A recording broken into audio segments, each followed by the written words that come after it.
Welcome back. We're in the Gospel of Luke once more, and we're going to pick up from the very end of chapter 19 and read into chapter 20, and it's particularly the first 20 or so verses of chapter 20 we're going to be interested in, but the end of chapter 19 of Luke helps us set the scene. If you remember the situation, Jesus has come into Jerusalem, what we call Palm Sunday, and then we pick up from verse 45 of chapter 19. When Jesus entered the temple courts, he began to drive out those who were selling. It is written, he said to them, "My house will be a house of prayer, but you have made it into a den of robbers." Every day he was teaching at the temple, but the chief priests and the teachers of the law and the leaders among the people were trying to kill him. Yet they could not find any way to do it, because all the people hung on his words. One day, as Jesus was teaching the people in the temple courts and proclaiming the gospel, the good news, the chief priests, the teachers of the law, together with the elders, came to him. "Tell us, by what authority are you doing these things?" They said, "Who gave you this authority?" He replied, "I will ask you a question. Tell me, John's baptism, was it from heaven or of human origin?" They discussed it among themselves and said, "If we say from heaven, he will ask, 'Why didn't you believe him?' But if we say of human origin, all the people will stone us, because they are persuaded that John was a prophet." So they answered, "We don't know where it was from." Jesus said, "Neither will I tell you by what authority I am doing these things." He went on to tell the people this parable. A man planted a vineyard, rented it to some farmers, and went away for a long time. At harvest time, he sent a servant to the tenants so they would give him some of the fruit of the vineyard. But the tenants beat him and sent him away empty-handed. He sent another servant, but that one also they beat and treated shamefully and sent away empty-handed. He sent a third. They wounded him and threw him out. When the owner of the vineyard said, "What shall I do? I will send my son, whom I love. Perhaps they will respect him." But when the tenants saw him, they talked the matter over. "This is the heir," they said. "Let's kill him and inherit the vineyard for ourselves." So they threw him out of the vineyard and killed him. What then will the owner of the vineyard do to them? He will come and kill those tenants and give the vineyard to others. When the people heard this, they said, "God forbid." Jesus looked directly at them and asked, "Then what is the meaning of that which is written? The stone the builders rejected has become the cornerstone. Everyone who falls on that stone will be broken to pieces. Anyone on whom it falls will be crushed." The teachers of the law and the chief priests looked for a way to arrest him immediately, because they knew he had spoken this parable against them. But they were afraid of the people.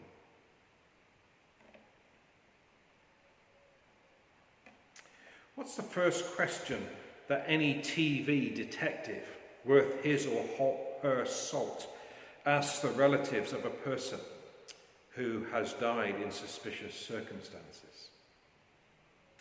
Did they have any enemies? The family, of course, usually reply in the same way. No, none.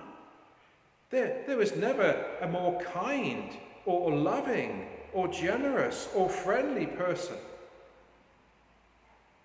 Family are giving the impression that this person who's died or been killed was such a good person. No one could possibly have anything against them or hate them. Certainly not hate them enough to kill them. However, none of these qualities, love, kindness, goodness, friendliness, and so on, none of these things are any guarantee against people's hatred. Just look at the life of Jesus. Could you find anybody more kind, more friendly, more loving than the Lord Jesus Christ? By any examination of his life in the 4 records that we have, and they are eyewitness records, he was a person whose whole life and his work and ministry amongst the people was one constant demonstration of these qualities and more besides. There never was a better man or better woman who lived in this world. When people were ill and sick, wasn't it Jesus who was there, kindly, not only comforting, but actually healing them? When someone was a sinner, friendless, who was the only person who would actually befriend them? When a person was an outcast, unloved by all of society, who was the one who showed them true love? It was Jesus, wasn't it? Jesus is the supreme example, the demonstration of love. He is love personified in kindness and goodness. There has never been and never will be such a person. But what do we read here? At the end of chapter 19, the chief priests and the teachers of the law and the leaders among the people were trying to kill him. Jesus had enemies, real enemies, not just one, but several, many enemies who not only hated him and everything that he stood for and did, but who had made it their goal to end his life, to kill him, to get him out of the way at all costs. This chapter 20 that we're beginning this morning follows on from that truth, that insight into the very heart and attitude of the religious leaders of his day. And what we find in the chapter 20 is Luke recording one after another attempt by these religious leaders to trick Jesus, to trip him up, to attack him, and in any way possible to defeat him and undermine him.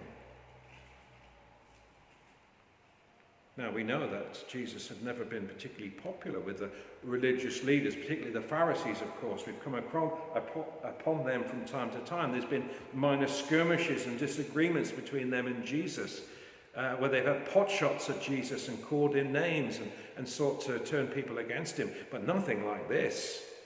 This is the first time that we read of them rallying all the big guns, as it were, of the religious establishment. There they are, we're told, of the chief priests, the teachers of the law, the elders. They all gang up, as it were, and they bring this full frontal attack against Jesus in public, in the temple courts. Clearly their intention is to frighten him, to intimidate him, to bully him, to back down from doing what he's doing, teaching what he's teaching. What was he teaching? We're told he was teaching the good news, the gospel, the things of God, the truth. In their eyes, Jesus had overstepped the mark by clearing the temple of those people who were cheats and thieves and conmen. You see, at the temple courts, well, that was their domain, that was their ground, their manor, their patch. How dare this Galilean carpenter come waltzing into Jerusalem with all the people, as it were, partying and throw his weight around on their turf? His actions undermined their place at the top of the food chain. People had to look up to them and give them respect. But he was undermining them. They were not going to let him get away with it. They were going to stop it. They were going to nip it in the bud. You see what Jesus had done in clearing the temple, that place that should have been a place of devotion to God, a place where those who were faithful to God could come and bring their prayers and bring their needs and worship the Lord. That place had been turned into this sort of trading market where all sorts of people were there trying to make a fast buck.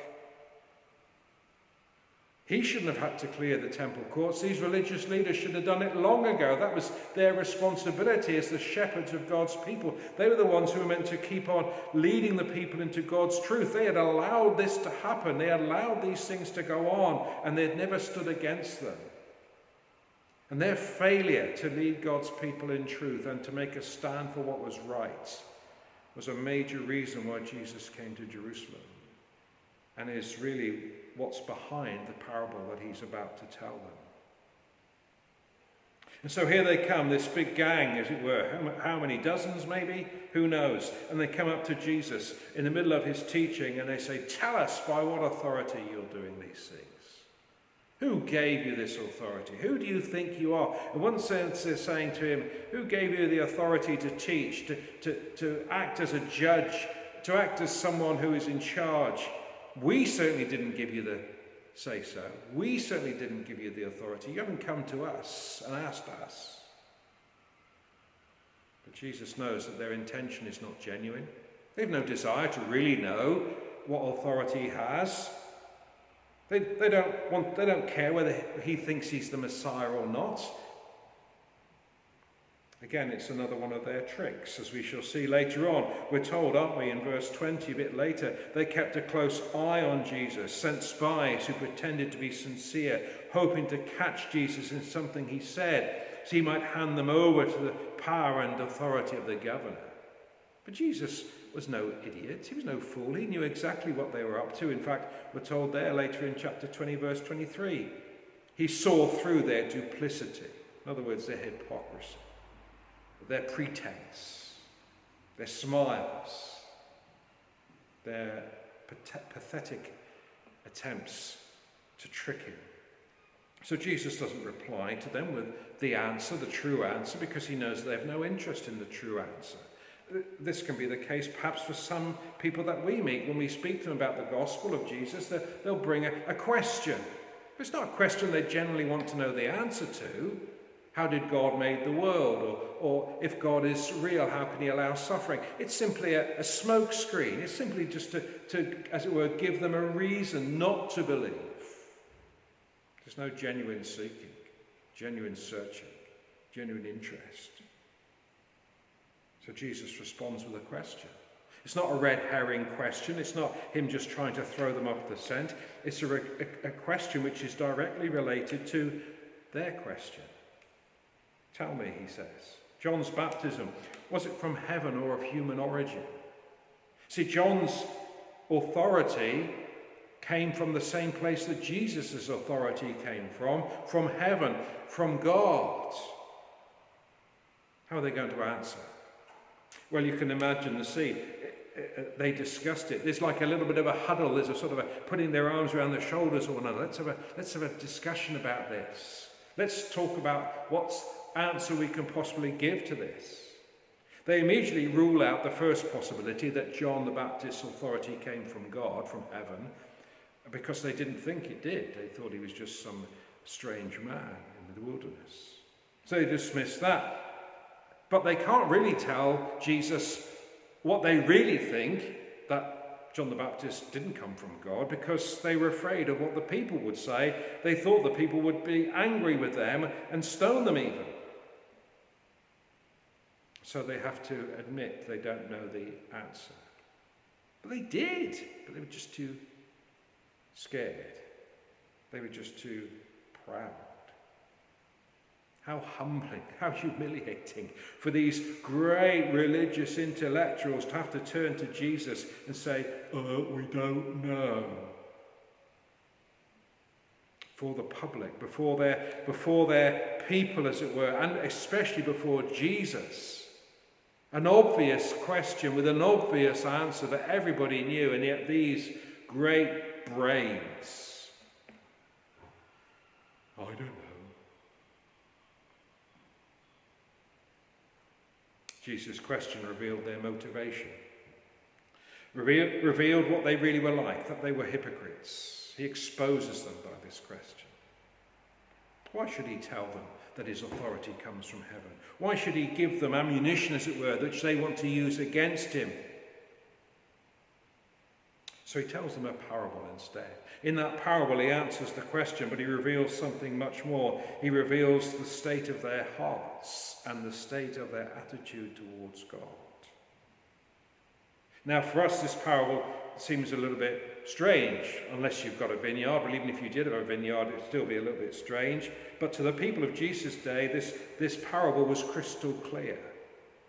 They understood exactly what's going on, which we can see by the fact that when they heard what Jesus says in verse 16, they're astonished by it, they're shocked by it. God forbid, they say. See, in reality, this little parable is a condensed history of God's dealing with his people, his relationship with his people, the Israelites, up unto this very day, Jesus' day, and in fact into the near future. See, throughout the Old Testament, in many, many places, the Israelite nation are likened to, illustrated as a vine or a vineyard. So in Isaiah in chapter 5, verse 7, the vineyard of the Lord Almighty is the nation of Israel. Psalm 80 in verse 8, you, that's God, transplanted a vine from Egypt. Who were the vine from Egypt? Well, it's the people of God, wasn't it? Brought out of slavery. You drove out the nations. Where did he do that? In Canaan, in the land, and planted it. The people planted them in the land. You cleared the ground for it, and it took root and filled the land. It's obvious to these people who were soaked in and had heard these things. They knew that the vineyard is the people of Israel, and that God had planted them. God had blessed them. That's what it's shorthand for. He'd put them in good soil, as it were, and took care of them, and looked after them, and nurtured them, and tended them as a good vine dresser would. And planted a vineyard. This is God. The vineyard are the people. He rented it to some farmers. In other words, they are the ones, these religious leaders, and the people, as it were, who God had blessed with this special relationship. He gives them these blessings. He gives them these good things like a vineyard to care for and to use rightly and properly. And so we find, verse 10, that at harvest time he sends a servant to the tenants so they would give him some of the fruit of the vineyard. That's natural. If you're a landlord, you expect your rent. If you're a tenant farmer, you're expected to give to the owner of that land a percentage of what you grow or earn, and so on and so forth. And so God, as it were, came to his people, and he said to them, I've blessed you with all these blessings, and I'm looking for something in return. I'm expecting something, as it were, from them. But what do we read? At harvest time he sent a servant to the tenants, but the tenants beat him and sent him away empty-handed. Now that's exactly what happened in the Old Testament again and again. God would expect from his people something in return for the blessings he'd given them. He'd look for fruit in their lives. Isaiah chapter 5 says this, when God looked for a crop of good grapes, it yielded only bad. What was the fruit that God was looking for? What was it that he expected and hoped for from the people? Verse 7 tells us, he looked for justice, but saw bloodshed, for righteousness, but heard cries of distress. God had blessed the Israelite people. He'd chosen them and saved them from Egypt. He'd put them in their own homeland and given them the blessings, as I've said, of the forgiveness of sins, of a relationship with him, his good laws, so that they might be a light to the rest of the world, of justice, of how we can live in this world as God would have us to live. But instead of that, they became just as wicked as all the other nations. In fact, they turned to their gods and rejected the Lord their God. They acted in greed and arrogance and pride and selfishness and evil, instead of producing the good fruit of obedience to God and his laws. They had produced hatred. But isn't it amazing, as Jesus goes through this parable, how patient God was with the people? And again, that bears testimony through the Old Testament. They sent away one servant empty-handed, so God sent another servant. This one, we're told in verse 11, they beat and treated shamefully and sent away empty-handed. So does God say, well, that's enough? No, he sends another one, a third one. Who are these servants? They are the prophets of God, the good kings that he sent, and particularly those who called the people back away from their sin, called them to follow God and his truth and his laws. And what we find as we read the Old Testament is again and again that these prophets, these servants of God, are rejected and despised and hated. Isaiah, Jeremiah, Zechariah, Amos, and many others as well were all God's servants who he sent in patient, loving kindness to his people to say, will you not turn to me, that I might bless you again? Sadly, they would not listen.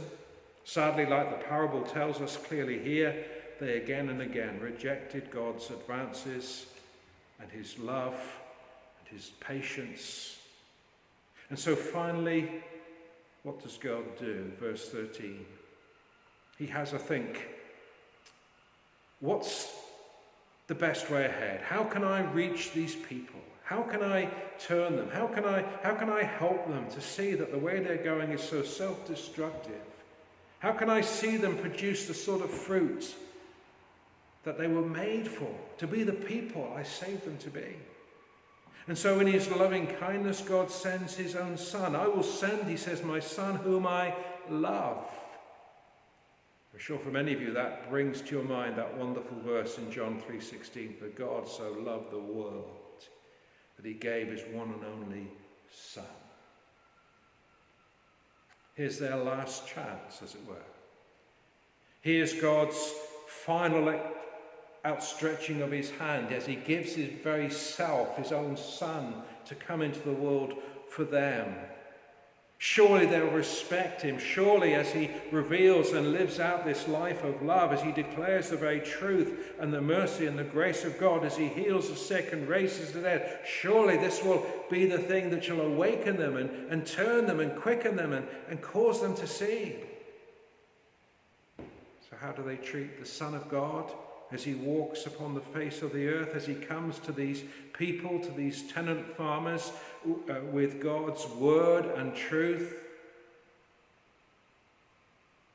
The tenants saw him, verse 14, and talked the matter over. This is the heir, they said, let's kill him. See, Jesus was fully aware that that is exactly what the people of Israel were going to do to him.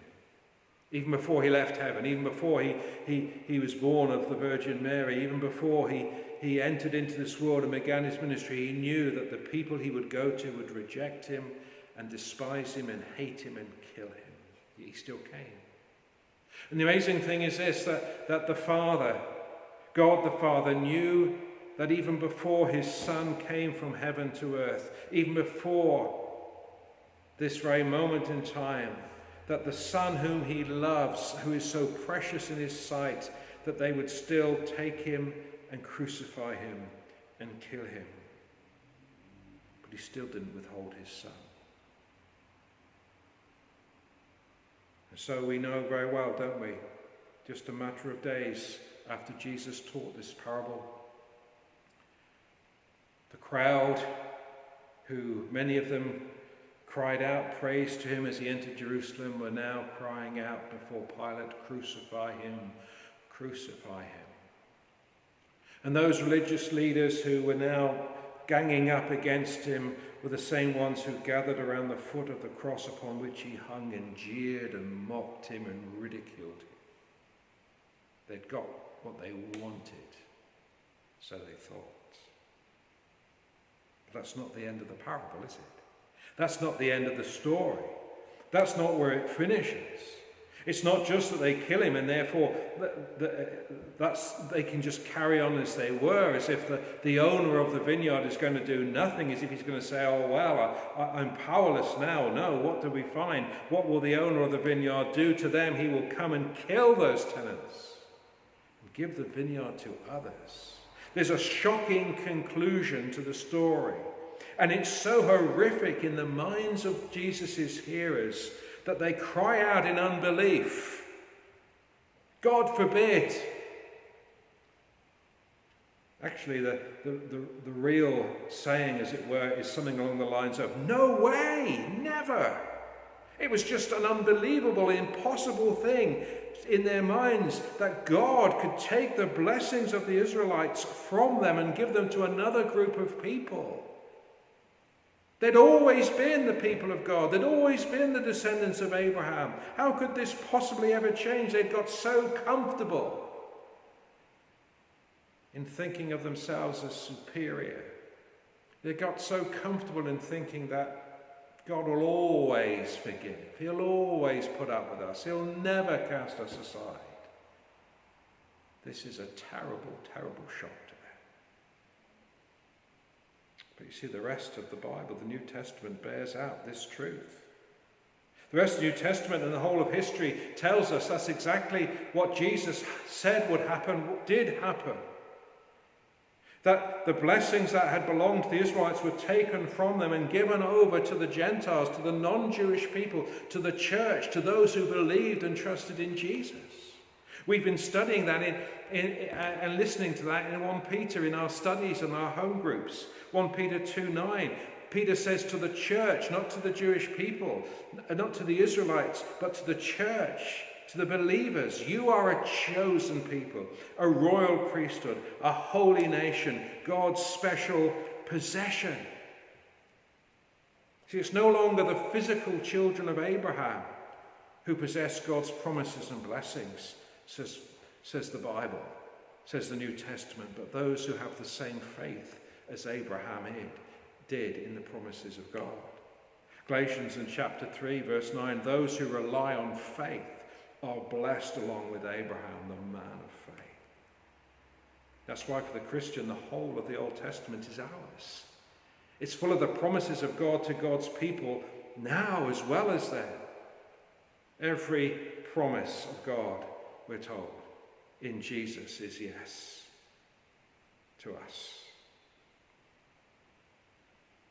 The response of the people was one of unbelief. The reaction of the religious leaders, we're told, is one of greater hatred. There in verse 19, the teacher of the law and the chief priests looked for a way to arrest him immediately. They were enraged with what Jesus said, that they could no longer be God's people, that they no longer could enjoy these blessings, that somehow these things had been lost to them. They looked to arrest him and kill him because they knew he was speaking about them. They were the ones who beat the prophets. They were the ones who threw them out. They were the ones who would not listen to them. They were the ones who would take the very Son of God and kill him. So much did they hate him and all that he stood for. And yet in that very moment, as Jesus brings the parable to a close, we find that Jesus again offers them mercy. He offers them the opportunity to turn away from the course of action they've decided upon, spare themselves the absolute sorrow of continuing to fight against him. Jesus quotes, doesn't he, in verse 17, as you probably know by the footnote in your Bible, he quotes from Psalm 118. The stone the builders rejected has become the cornerstone.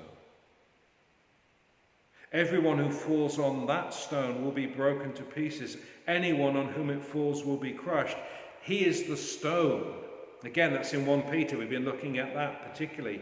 He's the one that they have rejected. But he is the chief cornerstone. The cornerstone was the most important part of the foundation, as it were, of the building. It held everything together. If you didn't have that stone, that rock upon which to build, then the whole edifice, as it were, would collapse. But they've rejected Jesus. They've sought to build their lives on other things, upon their own righteousness, upon their own self-importance, upon their own religion. They built their lives upon their pride and upon greed, upon all these things. And therefore Jesus says, you've rejected the cornerstone, you've rejected the stone that you must build your life upon. We know that parable, the other parable of Jesus, of the two men, weren't they? One who built his house on sand, the one who built his house on the rock. Jesus said, the one who built his house on the sand is one who hears my words but rejects them. One who builds his house on the stone is the one who hears my words and acts upon them with faith. But Jesus goes beyond that. And that's why I say there's mercy here in what he has to say to these people, because he says to them, as long as you beat upon me, as it were, as you fall upon me, hoping to break me, to destroy me, As long as you do that, then you are bringing upon yourself your own brokenness. Everyone who falls on that stone will be broken to pieces. And he says, as long as you seek to undermine me, as long as you seek to, as it were, to trip me up and cause me to fall, what you'll find only is that I will fall upon you. Anyone on whom it falls will be crushed. They will suffer greater loss. In other words, don't keep doing it. It's the plea of Jesus. Don't keep on hardening your hearts. Don't keep on filling them with hatred and enmity against me. Don't keep rejecting me. And that truth still stands true for today. We have a saying, don't we? Banging your head against a brick wall. In other words, you're not going to get anywhere by it. It's a fruitless and painful exercise. But how many of us, dear friends, are banging our heads against Jesus, against God? We're saying we will not have you as the Lord of our lives. We will not put our faith in you. We will keep on fighting against you until you, God, give in and break. But as I've mentioned and said many times before, dear friends, in a fight with God, who on earth is going to be the victor, if not God?